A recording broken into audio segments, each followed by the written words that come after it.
sebelumnya, Assalamualaikum warahmatullahi wabarakatuh. Waalaikumsalam warahmatullahi wabarakatuh.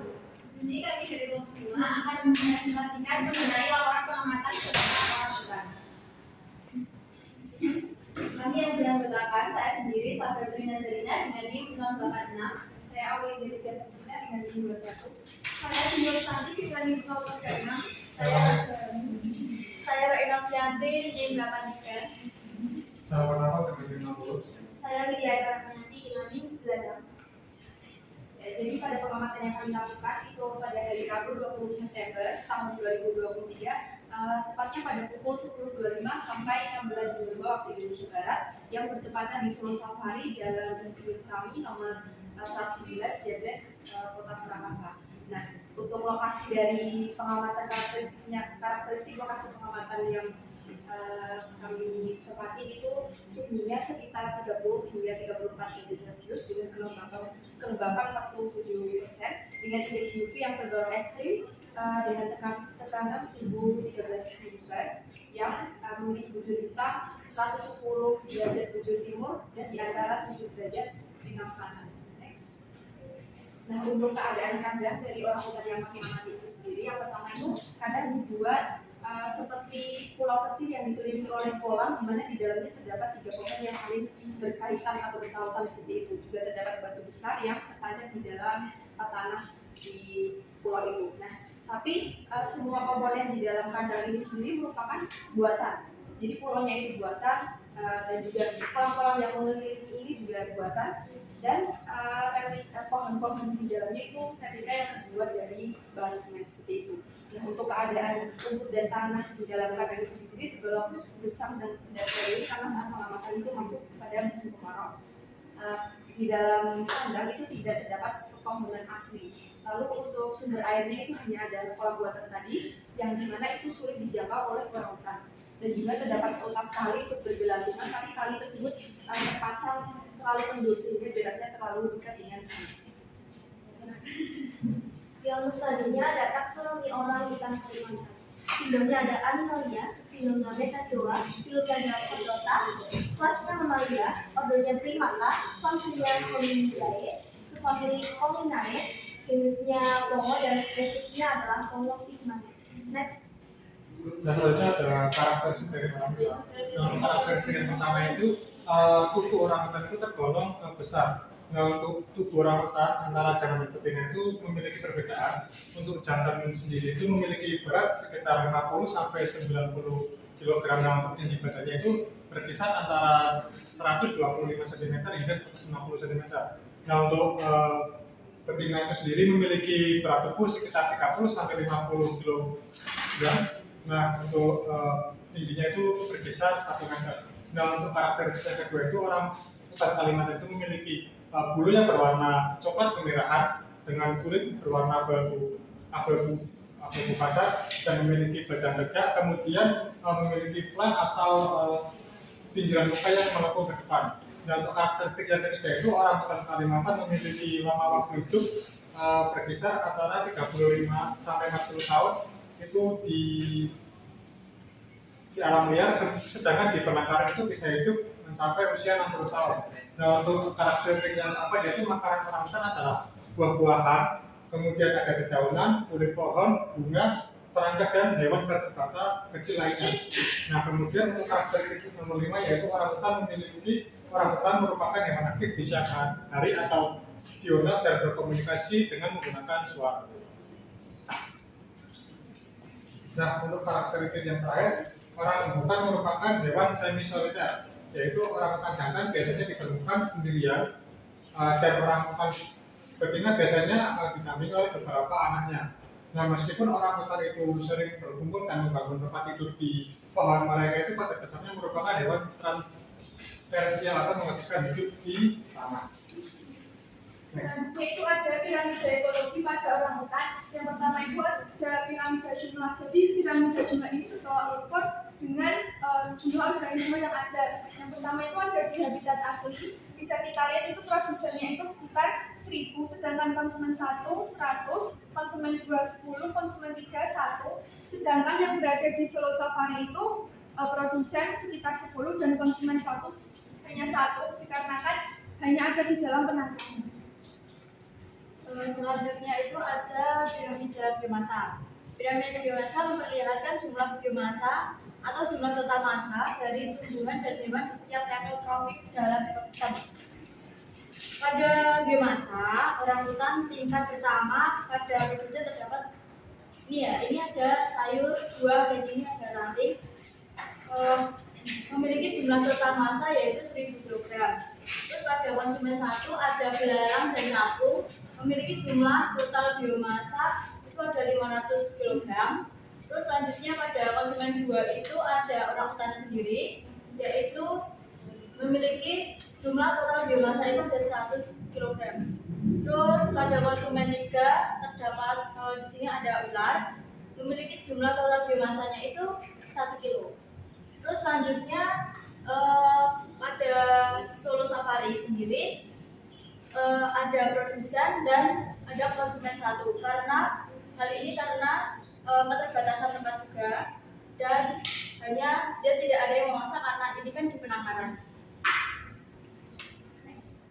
Yang selanjutnya di sini ada piramida energi. Piramida energi itu adalah aliran energi dalam suatu ekosistem, di mana setiap kenaikan tingkat tropik dari piramida ini itu akan berkurang 10% energi, di mana energi itu berasal dari energi matahari yang akan masuk ke produsen atau tingkat tropik pertama. Selanjutnya di sini di habitat asli orangutan terdapat di produsen itu mempunyai energi sebesar 1000 kJ. Terus selanjutnya di tingkat tropik kedua atau di konsumen pertama itu energinya itu berjumlah 100 kJ.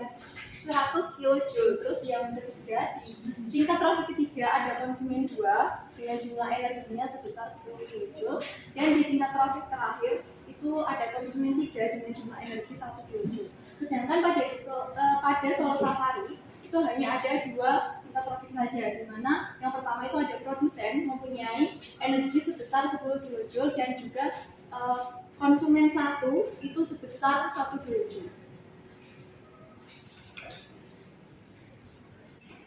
Yang selanjutnya itu ada komponen biotik dan abiotik. Nah, komponen biotik yang ada pada orangutan yang kita amati di Solo Safari itu ada zookeeper-nya, terus ada buah melon, ada rumput, ada burung dara, buah semangka, dan juga daun pepaya.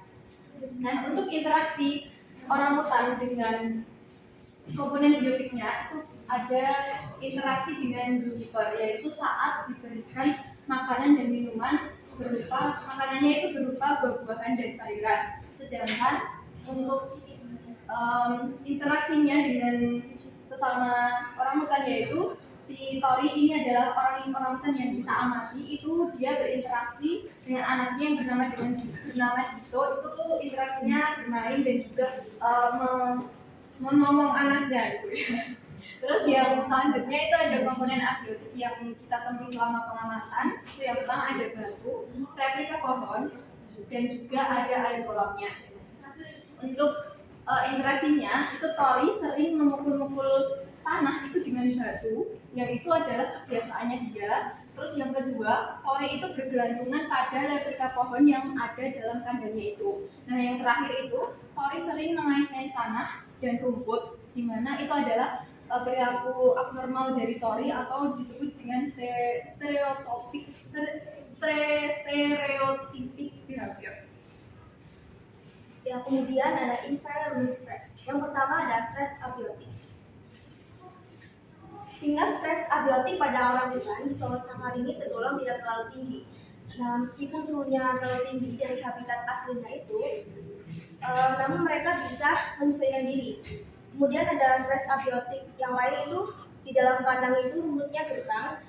Kemudian ada ketersediaan air yang sangat minim karena hanya bergantung pada pemberian dari si penjaga. Serta kurangnya tempat perlindungan dari panas dan hujan karena di sana itu tidak ada pohon-pohon asli dan hanya menggunakan replika pohon. Kemudian ada stres biotik. Untuk tingkat stres biotik pada orangutan di Solo Safari ini tergolong sangat rendah. Hal ini karena dalam lingkungannya hanya ada 3 ekor saja dan tidak ada persaingan di antara mereka. Namun di sana itu ada burung dara yang terkadang mengambil makanan dari si Tori yang diberi oleh negaranya. Next.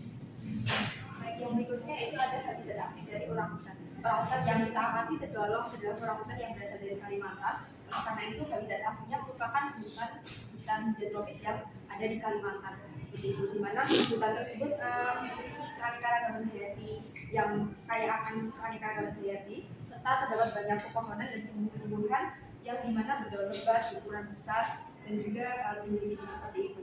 Dan memiliki kelembapan udara serta curah hujan yang tinggi.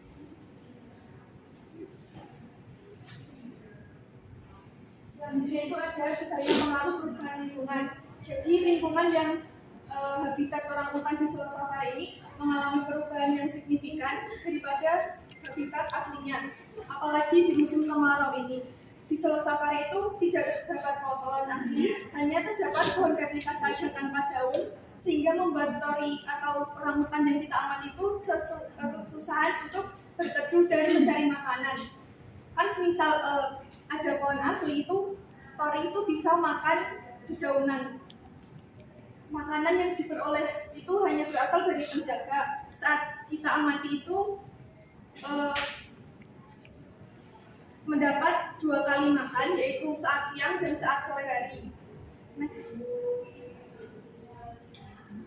Dan orangutan yang ada di kebun binatang atau tori ini tuh lebih besar resiko terinfeksi cacing dibandingkan dengan habitat aslinya. Hal tersebut itu dikarenakan kondisi lingkungan yang tidak sesuai dengan habitat aslinya, seperti ruang gerak yang terbatas, dikarenakan ukuran tempatnya yang sempit menyebabkan segala aktivitas itu di dalam penangkaran saja, sehingga dari berjangkitnya penyakit endoparasit ini dapat dicegah dengan menjaga kebersihan kandang si tori.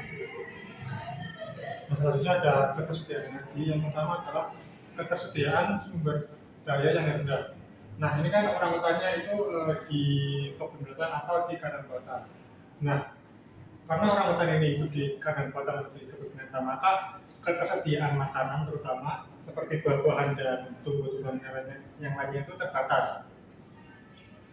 Pada kebun binatang ini orangutan itu hanya memperoleh makanan yang diberikan oleh pihak kebun binatang. Berbeda seperti di habitat aslinya atau di alam. Untuk di habitat aslinya, habitat asli orangutan itu adalah yang memiliki pepohonan atau liana dengan yang menyediakan buah-buahan itu sebesar 30% hingga 50%. Nah, kemudian pada makanan yang pendek. Nah, karena rendahnya sumber daya yang rendah ini mengakibatkan pendeknya rantai makanan. Nah, pada kebun binatang ini kan hanya ada produsen, yaitu seperti buah-buahan dan tumbuh-tumbuhan lainnya, dan orangutan itu sendiri, sehingga rantai makanannya itu pendek. Nah, kemudian ada kebutuhan metabolisme yang rendah. Nah, pada kebun binatang ini orangutan itu kan makanannya itu disediakan dari pihak kebun binatang, sehingga aktivitas dari orangutan itu sendiri tergolong minim, sehingga akibat dari minimnya aktivitas orangutan sendiri itu mengakibatkan rendahnya tingkat metabolisme.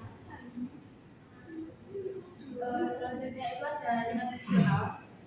Yang pertama itu avoidance atau hal-hal yang dihindari atau penghindaran. Yang dihindari di penangkaran itu ada panas matahari, karena panas matahari yang terik itu makanya dihindari. Terus yang kedua ada conformity atau penyesuaian. Penyesuaian ini karena panas matahari tadi, makanya orangutan ini berteduh. Dan berteduh itu kan matahari kan berpindah ya, bumi yang berputar maksudnya. Jadi orangutan ini awalnya diam, terus ketika bumi berputar dan matahari di atasnya itu yang ditempatin yang tadinya teduh udah panas, lalu ia berpindah ke tempat yang lain, ke tempat yang teduh. Terus ketika ada regulation atau pengaturan diri, ketika manusia melintas, waktu kemarin di Taman Safari itu induknya kan memiliki anak, itu terlihat seperti melindungi anaknya dari orang-orang yang melintasi dan menutupi anaknya ya.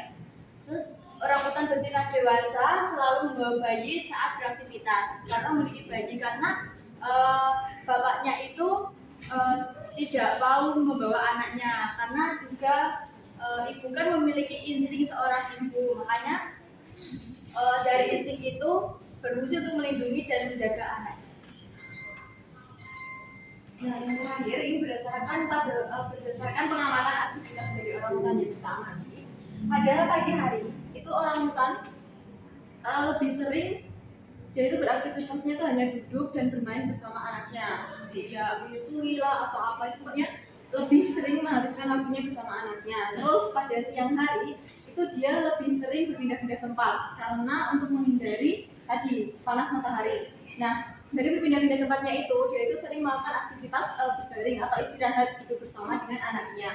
Kemudian pada sore hari dia itu lebih aktif daripada pagi dan siang hari. Kenapa? Karena dia pada sore hari akan sering melakukan aktivitas seperti jalan-jalan atau bergelantungan di pohon, dan juga dia sering bermain dengan anaknya, mengajak anaknya berjalan atau yang lain sebagainya seperti itu. Dan ada juga kebiasaan-kebiasaan yang sering dilakukan oleh si orang hutan yang kita amati ini. Yang pertama itu adalah dia itu sering memukul-mukulkan batu ke tanah. Terus yang kedua dia suka mengais-ngais rumput, dan yang terakhir itu adalah menggosok-gosok badannya dengan tangan sendiri gitu.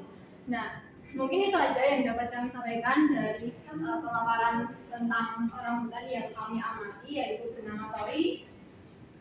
Sekian, terima kasih, dan wassalamualaikum warahmatullahi wabarakatuh. Waalaikumsalam warahmatullahi wabarakatuh.